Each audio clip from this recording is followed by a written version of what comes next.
Cheers folks for coming along and watching another video. This one's just a quick update on a few little issues I'm having at the present moment. I'm going to cover the throttle recall, which is currently an issue in Australia, why my bike can't be serviced, the trailer plug, which was a happy addition, the hour meter, and the 99 kilometer speed record so far for me. So in my recent video, I made mention of the stop sale order or whatever it was in the United States for the throttle issue. It turns out that issue has now made its way to Australia as well. So we're here in Australia. CFMOTO motorcycles are all imported by a company called Mojo Motorcycles, and they've been importing these things since 2005. I did receive a letter over the weekend basically advising of the defect, the safety recall for the throttle replacement. In terms of the actual throttle, I did have an issue with it over the weekend when I was out using it. Basically, it did have a little bit of stickiness. Now, it didn't exactly get stuck down, couldn't use it, but it was more a case of it just took a few seconds to come back to a resting position. What I've realised is, you may see in the video here, the white ring seemed to be somewhat stiff. Basically, all I did was spray it with a bit of WD-40 and it's come good again, but obviously it will be getting replaced by the manufacturer or the service at the next service anyway. In terms of the actual throttle, to me, it just looks like something that's been spat out of a 3D printer. The brake's obviously metal, so I'm just a bit unsure as to why the throttle itself would be plastic. But I guess that's just the world we live in now, and that's how things are. But anyway.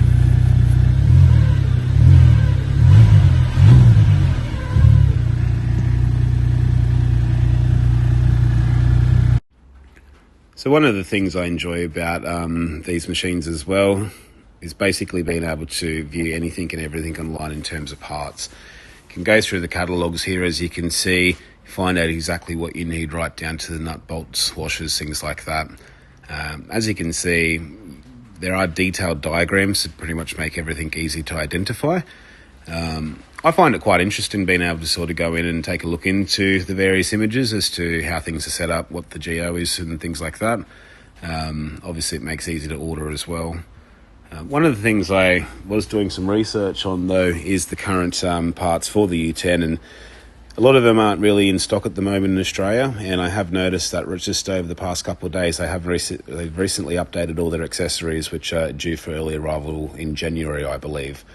I was doing some research into this particular throttle online, and when I found it, I took a look into it, and it sort of occurred to me that I'm not sure if CFMOTO haven't updated their website or what's going on there, but the same part number is appearing on the website as what the part number is appearing in the U10 at the moment. So I don't actually know what they're going to be replacing the throttle with. Is it a brand new part altogether? Is it the same part with a different component? I've got no idea, but I'll be sure to keep you all posted and let you know how all that goes when it happens. Eventually, of course.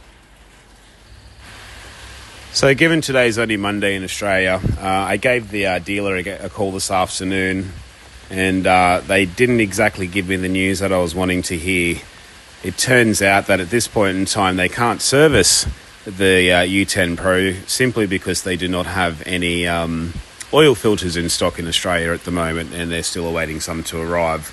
I then also inquired about the throttle replacement, and that was much the same story. We're still awaiting for them to arrive. So I'm somewhat frustrated by that, to think you go and pay good money for a machine and they don't have the parts. I know that's not the dealer's fault, but someone's to blame at some point, whether that's the importer, CFMOTO, I don't know. But it is what it is at the end of the day, and you just got to deal with it. But I certainly wanted something in writing to confirm that I'd at least made effort and kept my end of the bargain up when it comes to the 20-hour first service, things like that. So we'll see what happens.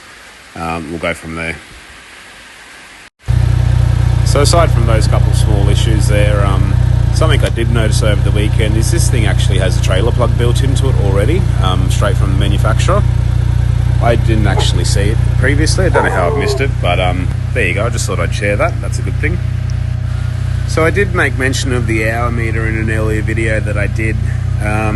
The way to access that through the center console unit here is to simply swipe down, swipe across, and basically it'll show you But as you can see, you can reset it, and my concern around that is obviously once you reset it, then you potentially lose everything. So I would suggest not resetting it, and if you are going to reset one, potentially pick a preference one to reset and keep the other as your default.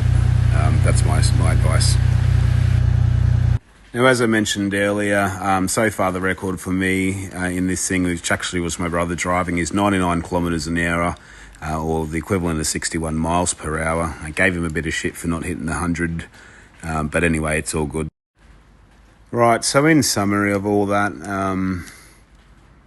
as I said, it's disappointing with the servicing and throttle issue, but it is what it is, and being a brand new model to market, it's somewhat expected that these sort of teething issues are happening, and eventually they'll line themselves out to be a point that they won't happen anymore. It still doesn't take away from the fact that this thing absolutely kicks ass. It is a wonderful machine. It just continues to power on through almost anything. It's quiet, it's smooth, it's comfortable. I just can't fault the machine whatsoever. So thanks for watching.